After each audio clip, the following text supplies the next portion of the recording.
Hello friends, आज आम natural history of disease आउ तार स्टेजेस विषय रे डिस्कस करवा। तो first natural history of disease कौन? It is the progression of a disease in a person from the beginning to its final outcome without any treatment. Okay, तामाने कौन? गोटे व्यक्ति बा गोटे पर्सन को रोग होती से ही रोगटी किपरि भाव में आरंभ है किपरि भाव में शेष है विदाउट एनी ट्रीटमेंट रे से प्रक्रिया बा प्रणाली को आम नेचुरल हिस्ट्री ऑफ डिजीज कही था। Okay, then stages there are 4 stage. First stage कौन? Stage of susceptibility. तामाने कौन? Risk factors present but no disease yet. Risk factor present अच्छी किंतु रोग कौन है जना नहीं। Then second stage stage of sub clinical disease.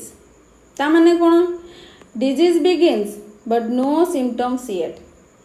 रोग आरंभ हो जाइए किंतु तार लक्षण कौन जना नहीं। Okay, then third stage stage of clinical disease. तामाने कौन?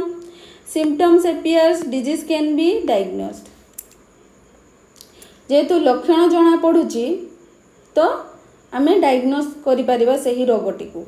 Okay, then fourth stage stage of recovery disability और डेथ। तामाने फाइनल आउटकम ऑफ डिजीज।